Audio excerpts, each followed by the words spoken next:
tease up the question there, we'll have Corey and Matt come join us and give them some introductions. So on the outside, we have Corey Quinn. Corey is the president of Salle Middle School. He's been involved in Catholic education for, I think, roughly 15 years. Does that sound about right? Yep. And is a teacher at Rockhurst High School and at DeSmet Junior High here in St. Louis. Matt Hoehner in the middle is the Regional Executive Director of Educational Enterprises. He was in charge of, or helped to bring Eagle College Prep to St. Louis area, which is a charter school. It's in the Tower Grove neighborhood. It's a great school. I've visited both these schools and loved both of them. Before that was a church leader, a pastor for 10 years.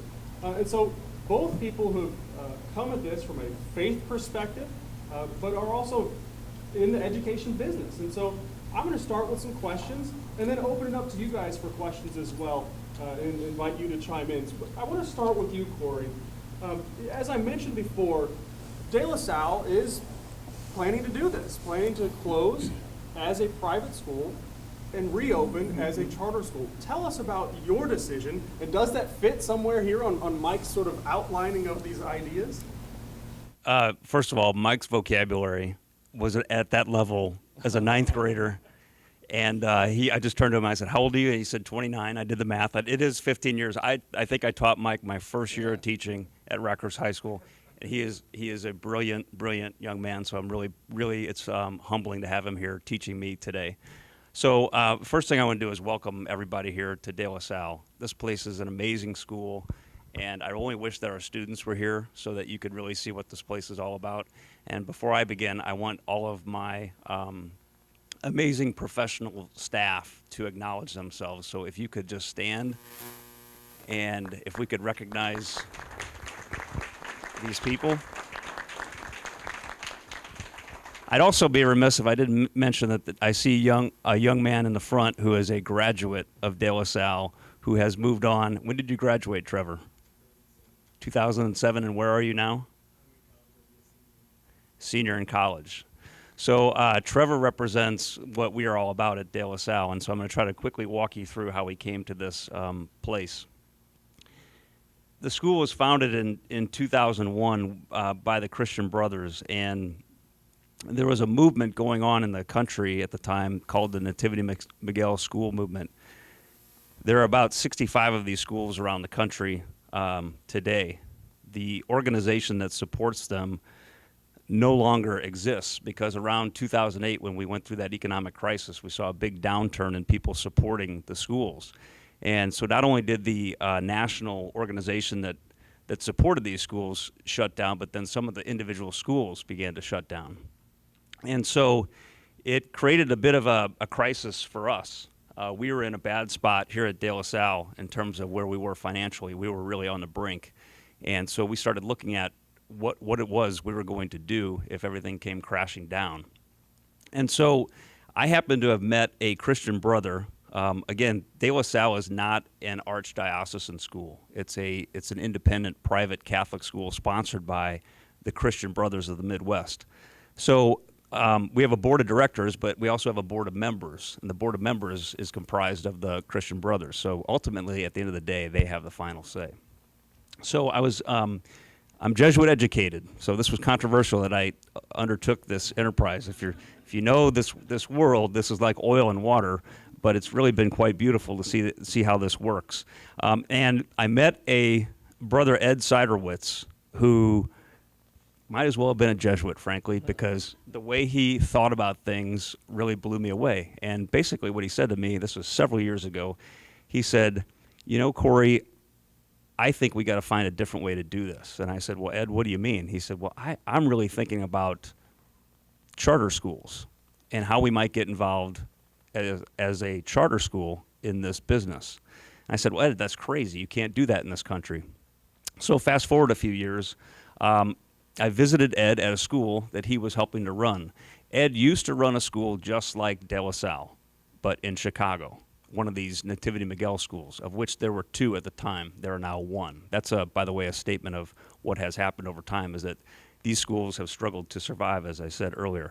But Ed went from one of these small Nativity Miguel schools that he was leading, and he said, I'm going to take a crack at taking what we do and scale it up, because there are thousands. And by the way, part of our model is we serve a very small number of students because everything we do is small scale. So Ed undertook this endeavor called Catalyst Schools. And what he said was, we're going to try to take the charism of St. John Baptist de La Salle and bring it into the public sector through these charter schools. And so we took a road trip after the Catalyst Schools were started, a few of our key staff members and board members, and in short, we were blown away. Because what happened was we entered into a public school environment.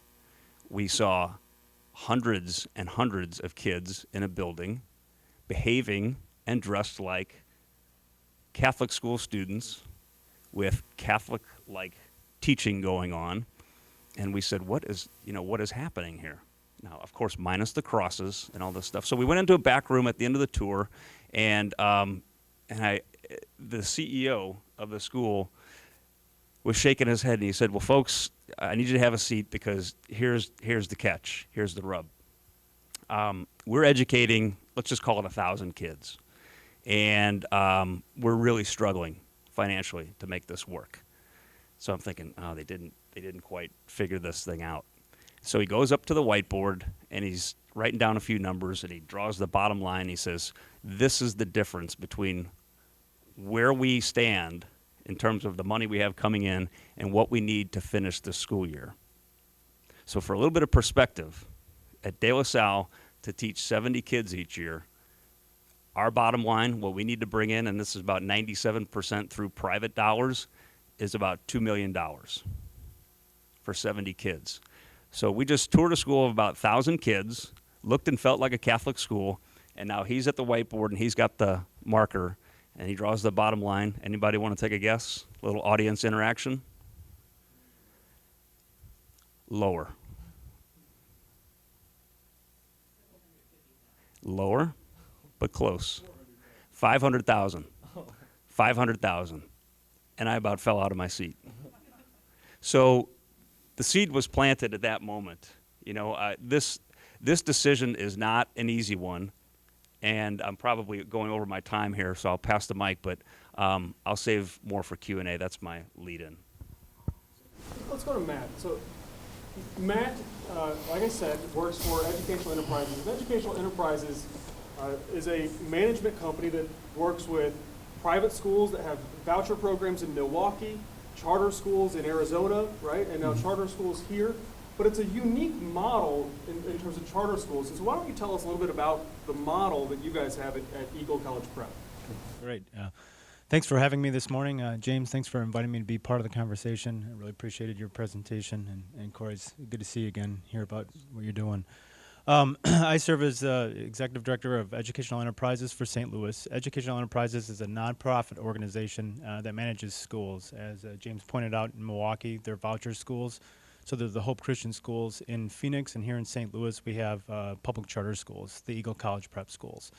Our goal as an organization is to close 3 gaps that we see in our country: the achievement gap, not only the global achievement gap that we're seeing, but also in our country, based on where a student is raised, their zip code, there's an achievement gap, and we want to close that. People are people, and we believe that all kids deserve a high-quality education.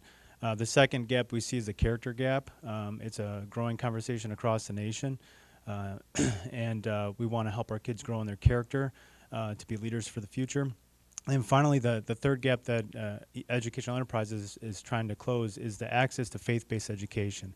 That's something that's part of this conversation this morning, is as tuition goes up in private schools and discretionary funds goes down in many of our families, 2008 being a great example, the access to those faith-based opportunities for families has decreased, and it's across the nation. So the way we're addressing it here, and one part of our organization focuses on charter schools. And Eagle College Prep is the free public charter school that we opened up here in St. Louis. We opened up last year. It was kindergarten to 3rd grade, about 110 kids at the end of the year. So that gives you a sense of the size. This year we're K to 4, and we have 207 kids enrolled. In comparison to the Lutheran school that was in the same building before it closed 2 years before we opened, that Lutheran school, King of Glory, closed at about 100 kids including their preschool. So that's K to 8 with the preschool. So we're serving many more kids in the same neighborhood, from the same demographic. We focus on 3 C's: college, character, and community at our schools. So we believe a high-quality, rigorous education to help the kids get to college and through college to be the serving leaders we want them to be is important. We use the blended learning model technology to differentiate the learning process, so we can do remediation and acceleration. Sometimes in the traditional model you see that it's really difficult when the kids are at different stages.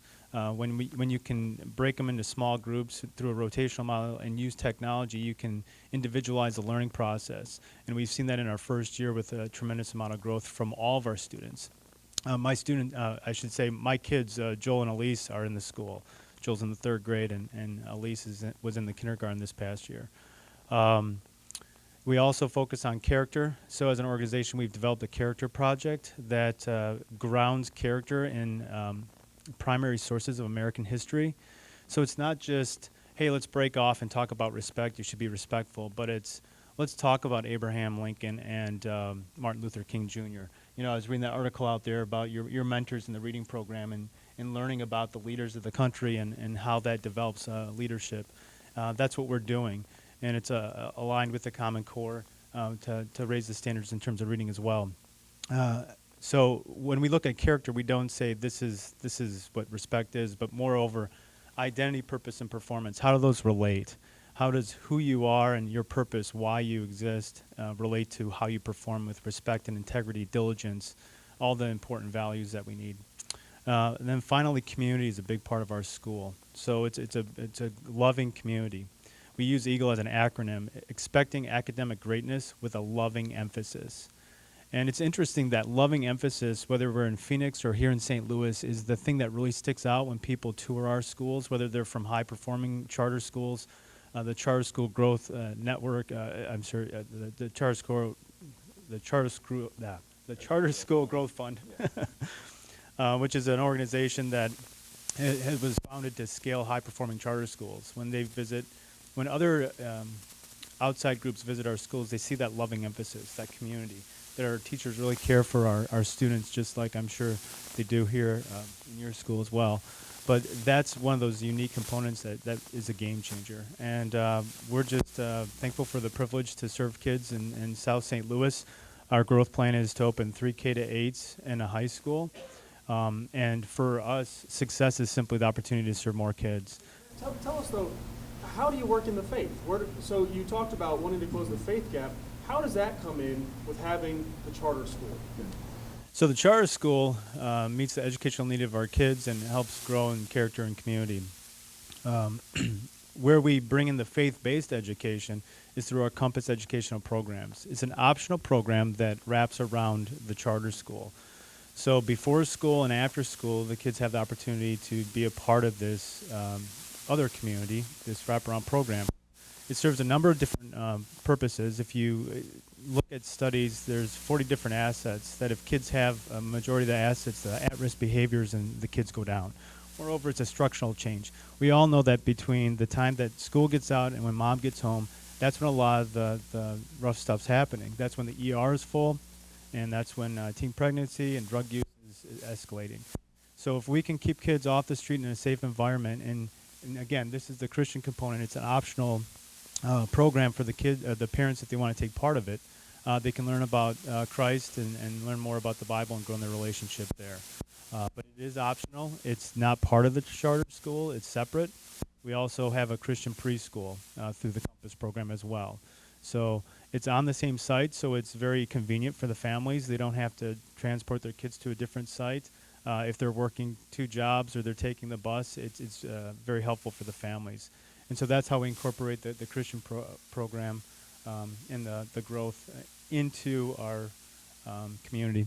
So as Matt mentioned, they're in a former Lutheran school, and this is a model that the Lutheran Foundation in St. Louis has adopted. And you're not the only school. There are 4 other schools that the Lutherans have partnered with. Is that correct? The Lutheran Foundation has supported us with grants to support the starting of the region for for educational enterprises because they're concerned with the educational need in our city, but also the faith-based component through Compass after school, and they've sponsored them separately.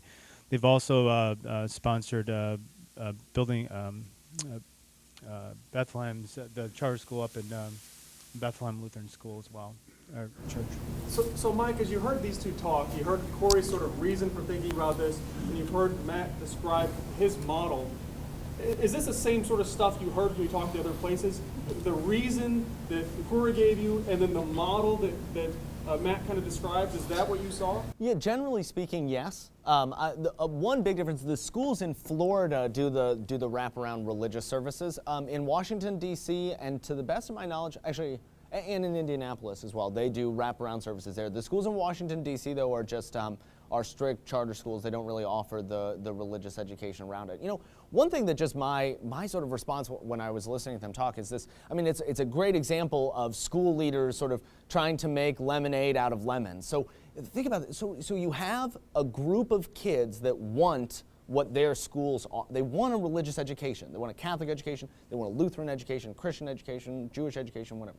You have people that want to provide that for them, right? And because of the sort of arcane way in which we choose to fund schools, we are not allowed to make that connection between those folks. And I think, to be honest with you, it's really a shame.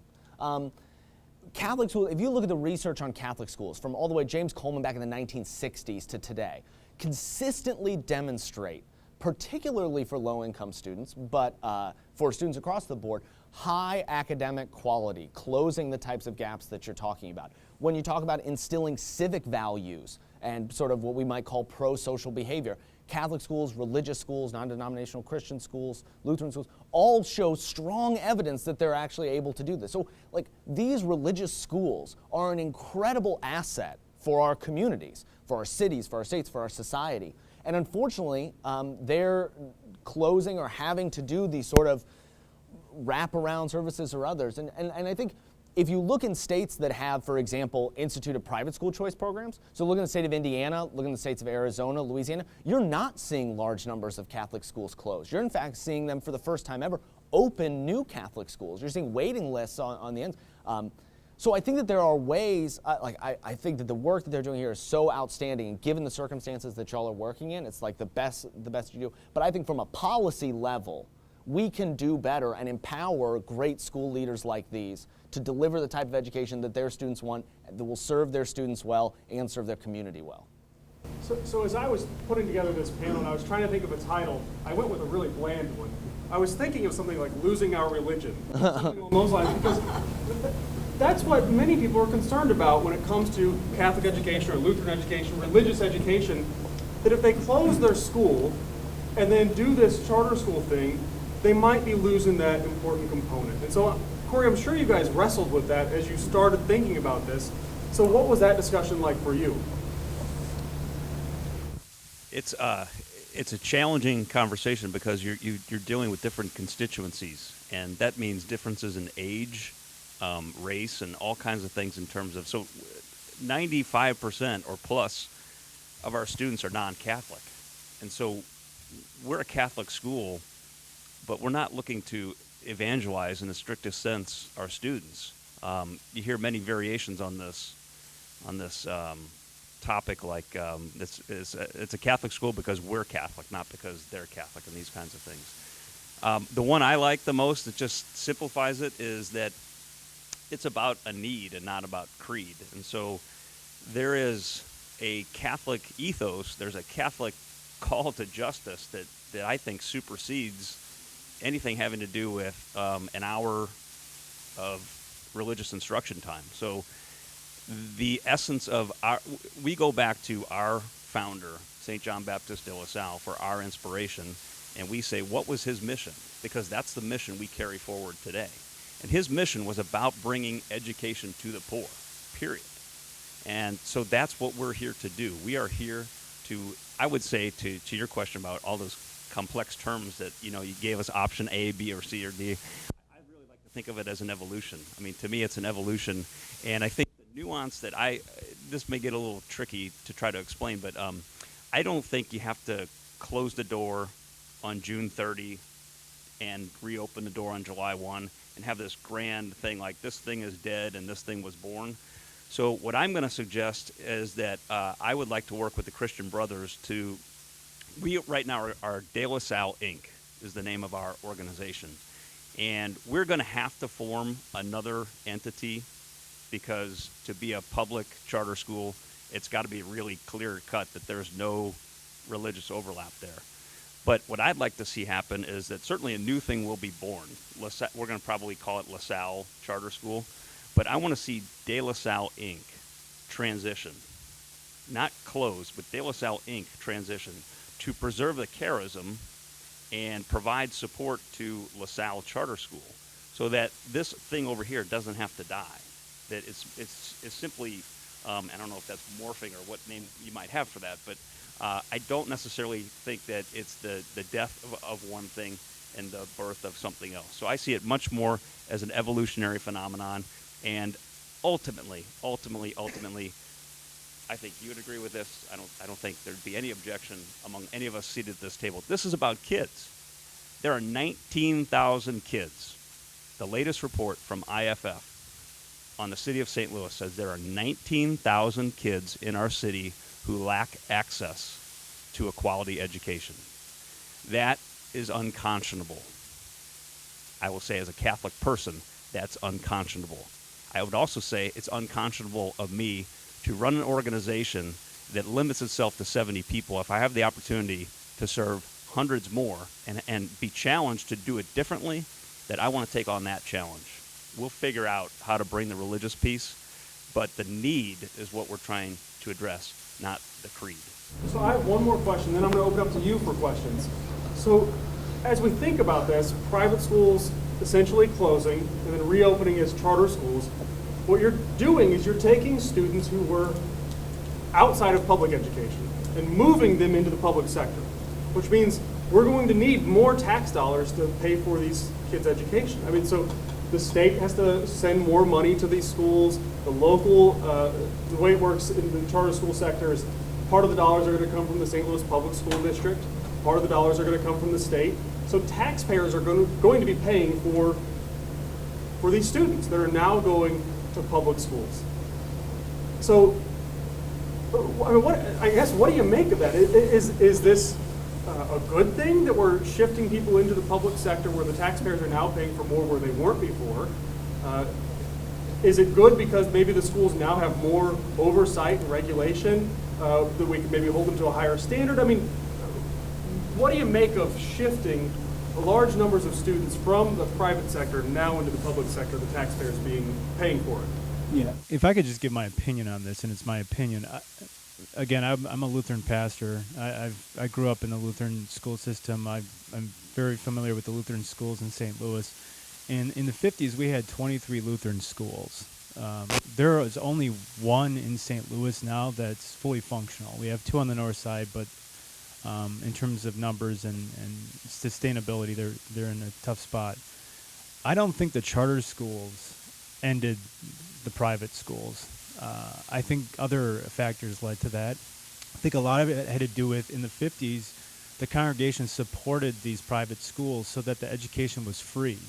Since the 50s, things have changed in education. Health plans, many different factors have gone into it. But now to go to a private school is between $5,000 and $8,000 for a grade school, and for a high school in the city, it's $11,000. Families just can't afford it, and that's really what's driving them out of what I've seen, driving them out of some of our private schools. To the tax base and so forth, I think if we put high-quality charter schools in the city, what you're going to see is you're going to have more taxpayers in the city. Because the other narrative I hear in my neighborhood, which I live in down by Tower Grove Park, is every young family wants to stay in the city until they have a kid, and they look around and they have no options, and then they move out to the county because it's a simple calculation. I mean, am I going to pay more taxes in the county, or am I going to send my kids to a private school at $8,000 a year? And that's the decision, the tough decision that a lot of young families are making right now. They want to stay in the city, but they have to move out because they care about their kids.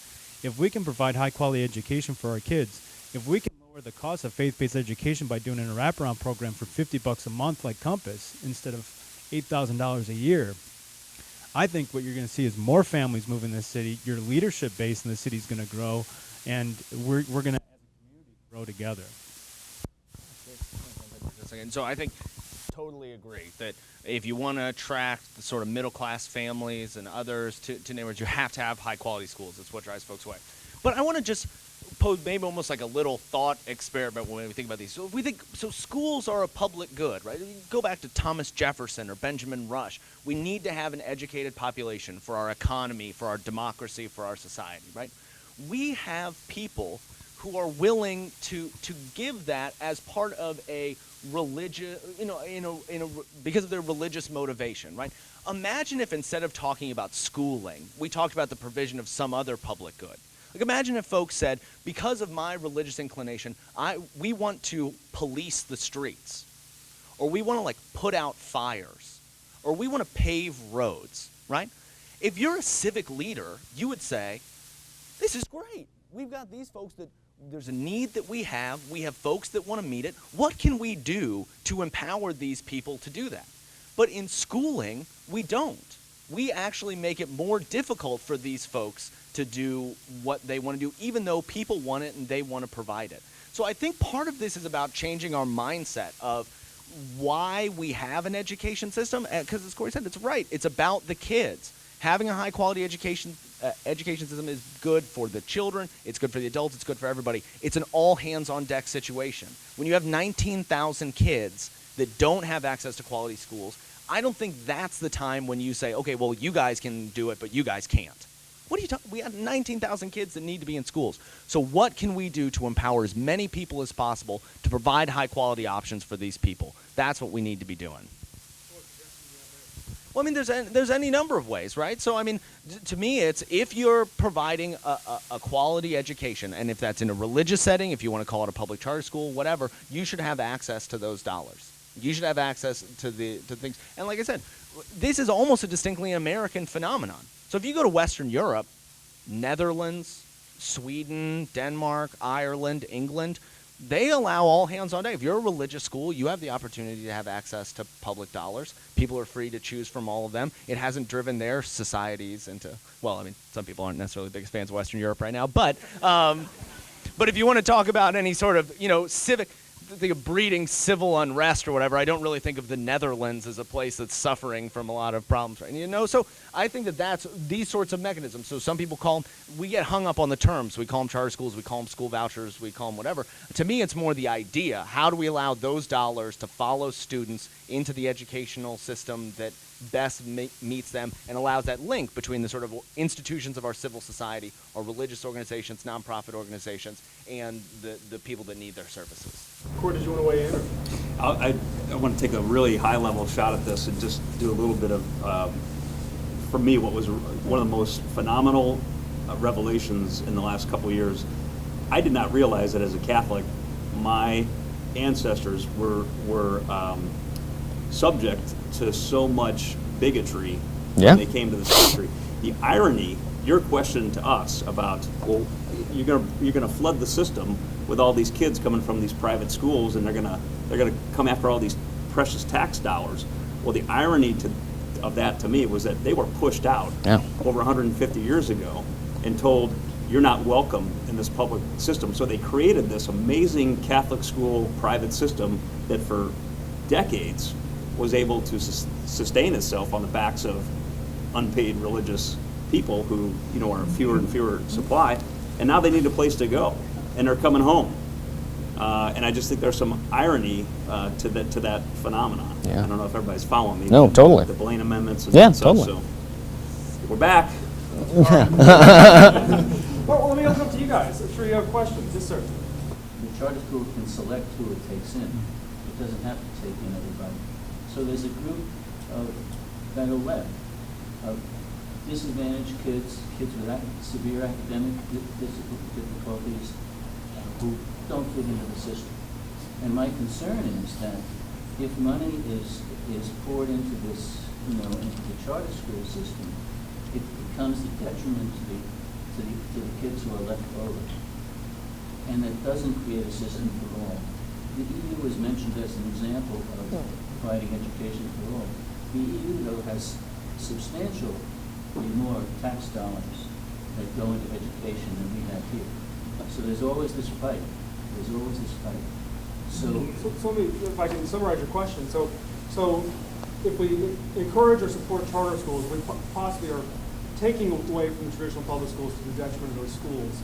And so maybe it's not creating a system that's completely open to everyone and fair and equitable and that sort of thing. and that's been the effect.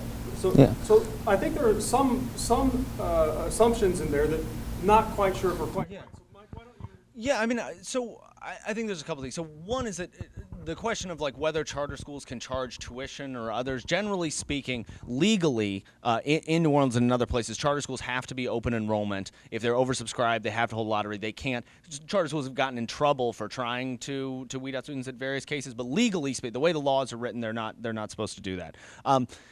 What I think the sort of real crux of your question, the problem is that there are not enough good schools for students. We know here in St. Louis, it's 19,000 students that don't have this.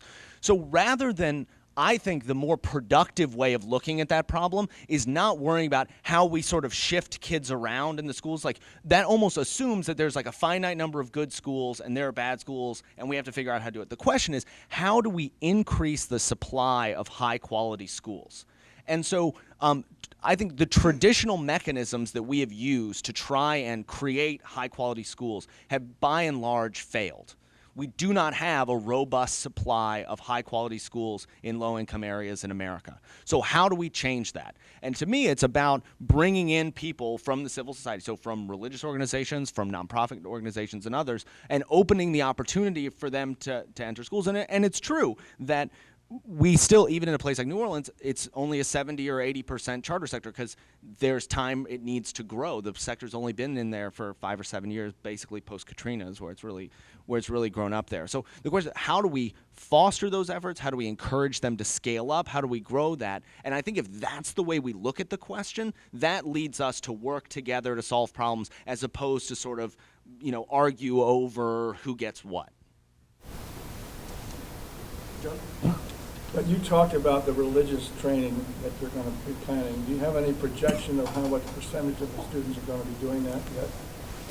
I don't have a projection, but in talking with their parents, it's clear that they value that aspect of what we do. Mm-hmm. And so I think that as we move that outside of the school day, that we'll see a greater than 50%. Oh, you do? Okay. Yeah. And I also think to the point that, yeah, do you want to say something? I can speak from experience because we've done it. The national average for our after-school program is about 20%. At Compass right now, we have over 50% of the kids from Eagle taking part in the Compass Christian program after school, again, optional. Before I joined Educational Enterprises, I was a pastor at Messiah in South Grand, and South City Prep leased that building. They opened with 90 kids, and we had over 70 kids after school. And I think one thing to consider as if you're looking at an after-school model, the thing you need to consider is who you're serving. And if you're in a high-need neighborhood, it needs to be free or very close to free, especially in the middle school grades. I've talked to the YMCA. When they're younger, again, it's about $50 a month for Compass right now. We've been able to lower the cost to get that over 50% participation. But as they get into middle school, it's extremely important to keep the cost down so that the parents see that as a value add. Would be certainly a fair guess. Yeah. Based on experience. The other question, or the thought I have, is that the way I see the change in the Catholic Church dropping out of schools is it was a financial problem that caused them to do that primarily. Mm-hmm. And that is what it boils down to. I helped start a school called City Academy. Mm-hmm. City Academy is totally private. It's totally almost all African American. The cost of education is $18,000 to $20,000 a student. We've raised over $100 million. So private funding is what has been the success. And it's a remarkably successful program. So we haven't talked much about aggressive private funding. Aggressive private funding includes having an organization where you have a development director who really, whose target is to do that. And a lot of places, nonprofits, elect not to go with that, and hopefully their volunteers can do that, that's a big mistake. You're better off to figure out a way to get somebody in there to raise money. That's where the money's going to come from. No, I've visited City Academy. It's an awesome school. And I think I don't think it's when we talk about private schools and charter schools, I don't think it's an either or. I think it's a both and. And one of the things we learned in the 90s with charter schools is that we can close the achievement gap. In the 2000s, we learned that we can replicate it. And now you have an infrastructure that can scale it. And so when we think about kids in the United States, there's 55 million kids. There's 28 million that are free and reduced lunch. Okay, so they don't have access to choose whatever school they want to go to based on their parents being able to afford it. So the question is, how do we get to serve all those kids? Again, from my perspective, in the Lutheran Church, Missouri Synod, there are 140,000 quality seats throughout the nation in Lutheran schools. The charter school market opens over 140,000 quality seats a year. So that's like opening a whole new LCMS school system per year. That's scalability. And it's not an either or. It's a both and. How we serve all these kids that are in such need. The issue in these charter schools has not proven to be as successful as they thought. Not all of them. The majority of them are doing poorly. They're not responding. Mike, why don't you quickly weigh in on that, and then we'll go to Lon. Yeah, that's not quite. I mean, it depends. There's been there's a bell curve of performance. Generally speaking, on average, comparing populations, charter schools have a slight advantage to traditional public schools nationally. Now, is it here in St. Louis as well? I only know the sort of national figures. In those sort of comparisons, when they've done sort of randomized assignment of students that are sort of based on lotteries, we've actually seen larger gains, but they were only able to do that in isolated areas like Boston and New York. But I would say generally, while we do see there are a lot of great charter schools, a handful of very terrible charter schools, and a lot sort of in the messy middle. If you look at where that sort of median, where that average is, it's still slightly better than public school, but there's definitely there's room to grow. Well, sure. Yeah. It depends on what you establish as your benchmark for what you Yeah. want to successful. Yeah. But it seems like in the late 70s or early 80s, we had a pretty significant court case here in St. Louis, started in St. Louis County in the Ladue School District surrounding the Good News Club, which was a religious, faith-based after-school program in the Ladue school system. I see echoes of that with your pre and after school programs, and especially in your inner city school areas where children or parents of children who are in those schools are more inclined to take advantage of low cost or no cost babysitting in the guise of after-school programs so that can bridge that gap until they get home from work. And you're talking about religious-based preschool, before and after-school programs. So I don't know whether you're familiar with the Good News. Sure. No, it's actually interesting because it sort of fits into this, as Corey mentioned, which I think is an important piece of this. The sort of pendulum of religion in public schools has swung over the course of the last 150, 200 years. Has swung. Actually, it's wild if you allow a brief digression. You know, the first education law in America, first law that was ever passed requiring compulsory education, was in 1647 in the Massachusetts Bay Colony, and it's called the Old Deluder Satan Law. And it was at the time, because of the sort of Puritan tradition of the folks, in order to get into heaven, you need to be able to read the Bible, and that old deluder Satan is going to try and keep you from being able to read. So any community there had to levy a tax from themselves to pay for their schools.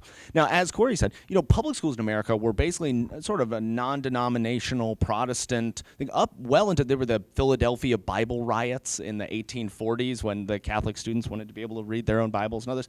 And then there was this very hard swing against basically any sort of sniff of religion, prayer in school, even if it was sort of organized by students and others. All of that was sort of complete. Interestingly, I think there's actually a bit of a pendulum swinging back in this idea of if individual students want to have these types of clubs, if it's optional that there are religious programs of. Generally speaking, I think recently, and James, you may even know this better than I do, that the courts and others have generally ruled as long as it's optional, if it's within the school hours, as long as it's student-led, then you're fine. I haven't followed many of the court cases. I think that's, if memory serves me correct, that's basically how it looks. So if it's student-led during the school day, or if it's optional after school hours, you're covered. Now, does this mean that we're not going to see court challenges to this and ugly public things?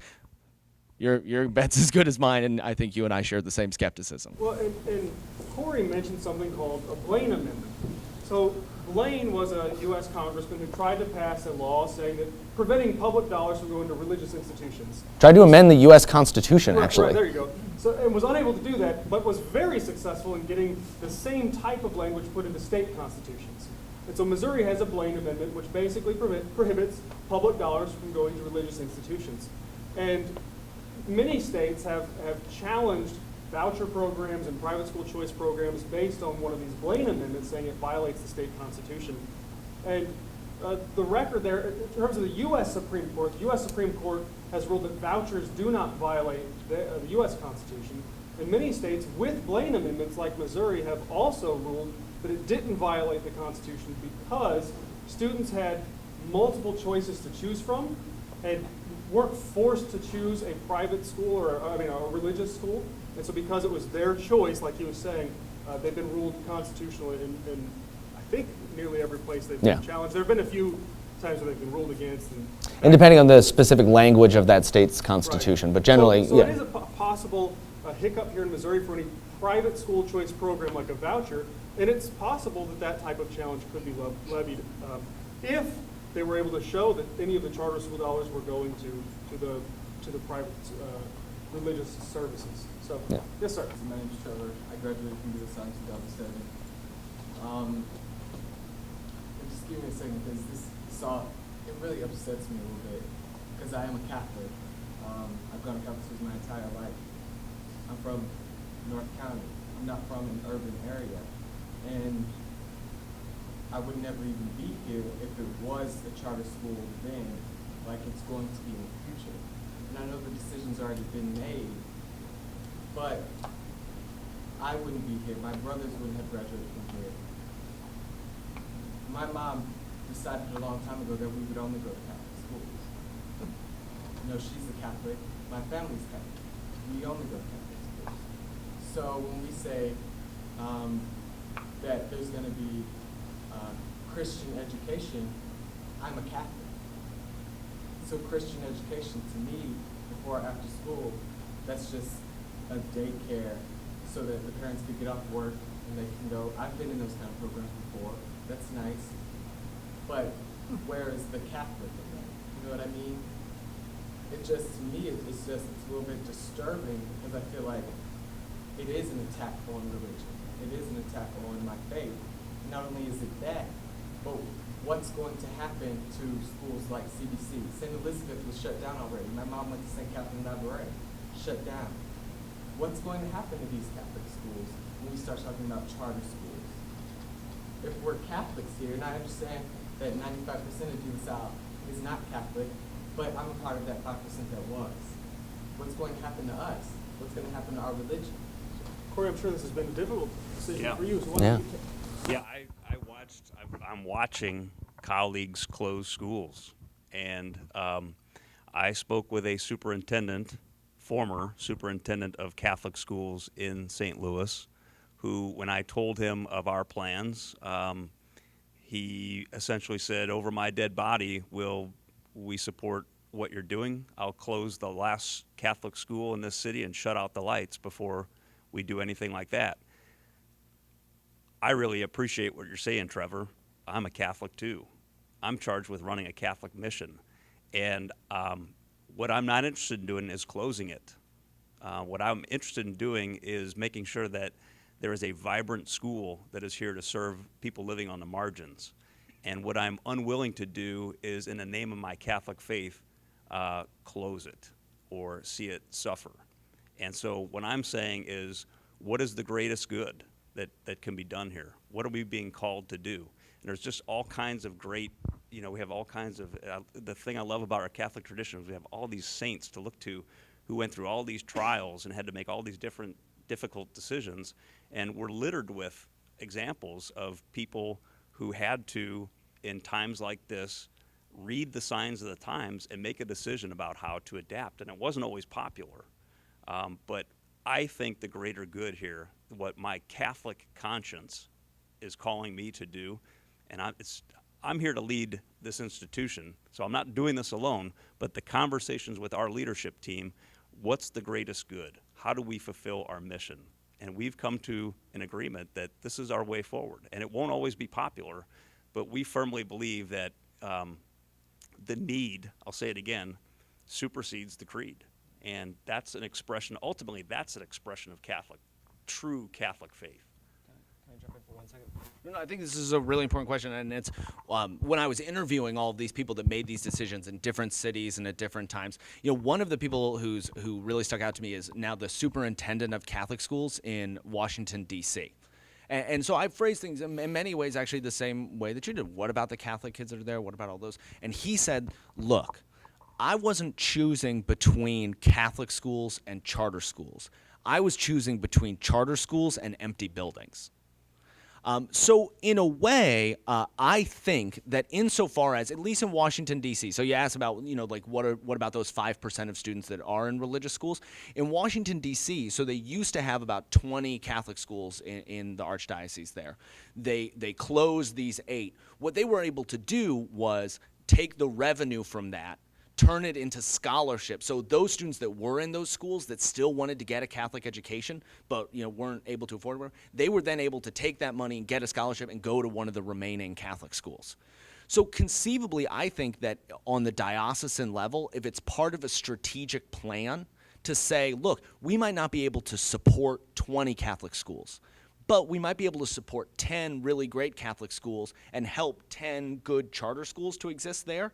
And then say, look, how about this? Those students that aren't necessarily as interested in the Catholic piece of the education, let's get a spot for you in one of the charter schools. Then use that revenue to say, okay, all of you that want a spot in the Catholic school, let's use those funds to put you over there.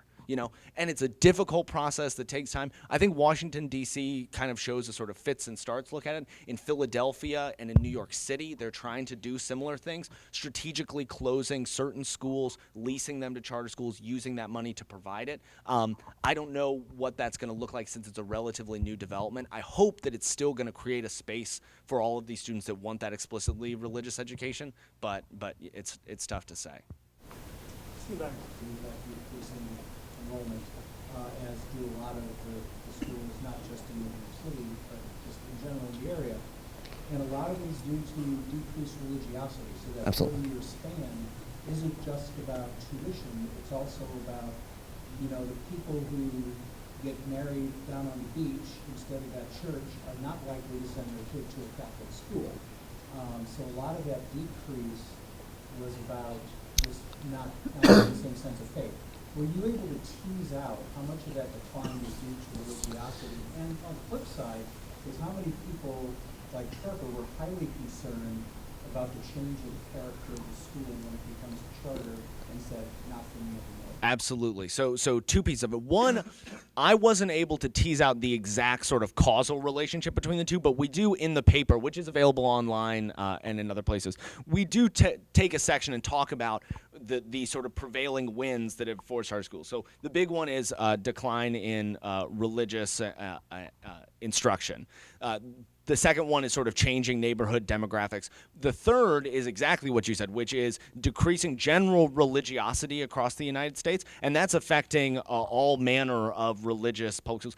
The fourth is actually an interesting one, which is declines in charitable contributions. So we're seeing, particularly in a lot of religious organizations, even those people that are going to Mass aren't necessarily putting as much in the collection as they used to. So all of those forces sort of combined, and it's particularly acute in neighborhoods where demographic changes and there are fewer Catholic folks there. So if you have just fewer Catholic people to start from, period, then you have a decline in those Catholic folks that are there, the amount that they will actually go. And then of that so it's like declining subsets, right? So there's a smaller number of people to pick from, smaller number of them go to church, smaller number of them actually make contributions. So that that sort of affects all of them.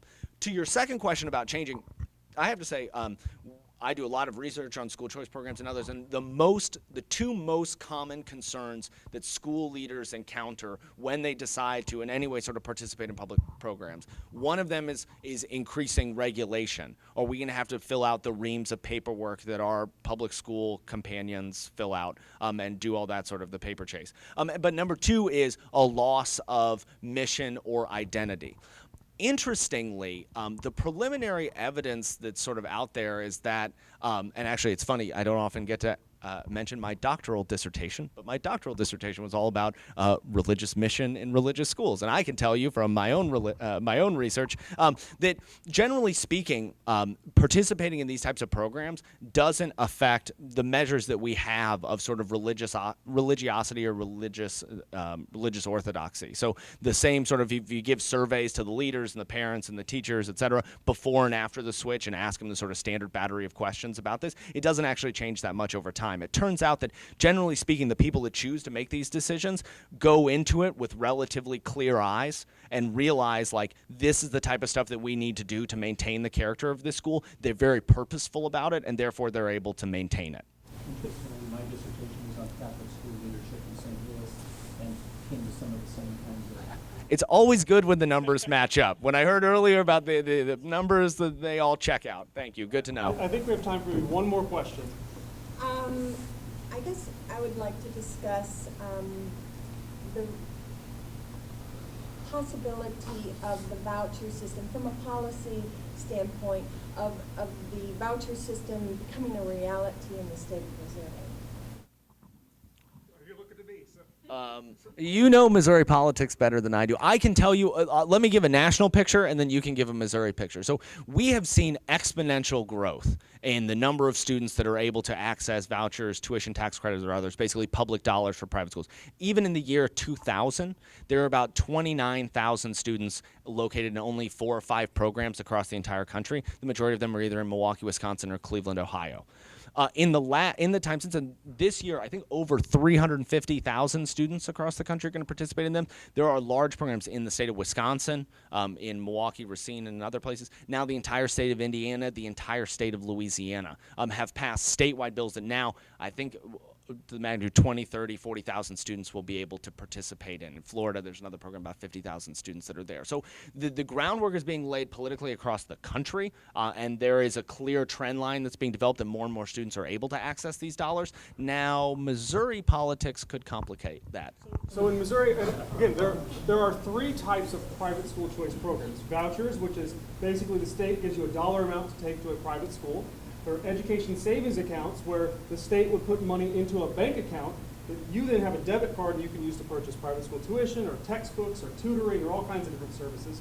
Arizona's the only one, and then did Mississippi pass theirs? Mississippi didn't pass, but I think Wisconsin is debating one, and Florida, I think, passed one. That's sort of an evolution of the voucher idea. And there's tax credit scholarships. And tax credit scholarships are individuals give contributions to a scholarship organization and get a credit towards their taxes. It could be a 50% credit. So if I give $1,000, I get a $500 credit on my taxes. Or it could be 100% credit. So every dollar I give, I get taken off of my tax bill. That organization then gives private scholarships, or scholarships to individuals to attend private schools. And the dollars never enter the public treasury. So they don't go to the government and then to the private organization. It's individuals giving to the private organization. So in Missouri, because of our Blaine Amendment being fairly strong, it looks like the best option for Missouri is a tax credit scholarship program. Because in the first 2, the vouchers and the ESA program, the dollars go to the government, and then the government issues them out, and there may be complications with our Blaine Amendment. With the tax credit scholarship program, the dollars never go into the public treasury, and the U.S. Supreme Court ruled actually that they're not public dollars, because the individual gives them to the private organization. So that probably has the best chance of passing in Missouri. The Missouri Catholic Conference and the Catholics tried leading a rally to get a tax credit scholarship program on the ballot and were not able to get enough signatures for their initiative. Others have proposed it in the legislature and it doesn't get a hearing. So it is possible, and there is growing support for a private school choice program, but it will take people working and advocating for it. And if I may offer a slight criticism of the Missouri Catholic Conference and the Catholics who supported the tax credit scholarship program, they marketed it as our private schools have dwindling enrollment. We need money to help us get more students and have more enrollment. That was the worst possible message they could have. The message should be what these guys have said up here up front this entire time. We want to serve students, and this is a way for us to serve students. And if they did a better job messaging, maybe they would have got enough signatures. I don't know. So it has to have a positive message if you're going to sell this. It can't be about private school enrollment. It has to be about wanting to help kids. Secondly, I think in the current political climate with the current people in office, it's going to be very difficult to get something passed through the legislature. If things change in Jefferson City, that could change, but I won't name any names, but with the current makeup of the legislature and the leadership in the state, it's going to be very difficult to get something passed. But one point I do want to make is when we talk about these students switching and going from a private school into the charter sector, we're talking about funding of around $9,000 per student, roughly speaking. I have a paper in the back called Available Seats where I surveyed private schools in St. Louis and Kansas City and found that many of these schools, the private schools, would be willing to take students on a voucher or tax credit scholarship or whatever it is for $3,000. They'd be willing to fill up their available seats. Right, so De La Salle could take, I don't know, how many more students could you take here? We're full right now. Oh, full. So Yeah. If they had a different facility, maybe they could take more.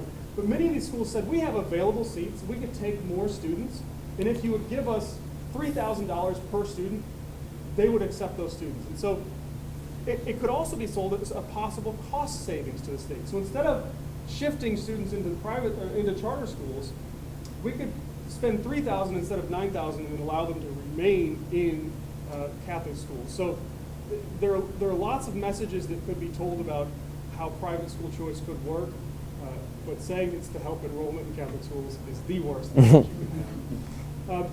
I know we have probably lots more discussion. There's lots more that I would like to ask these guys, but I'm just going to let them close with a short statement or message. If you have anything else you want to say, we'll end.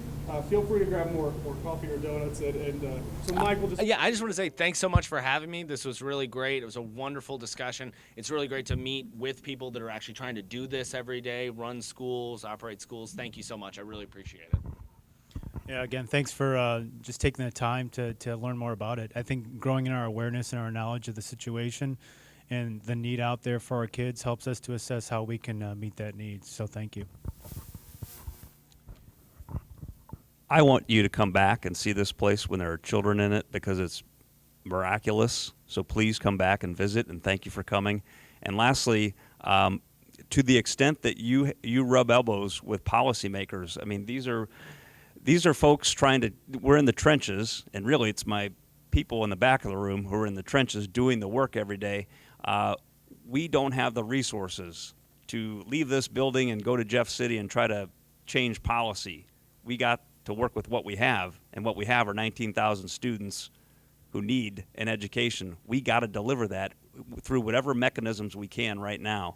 If you think the policies available to us aren't sufficient, I can't encourage you strongly enough to get involved where we're not quite yet able. So thank you.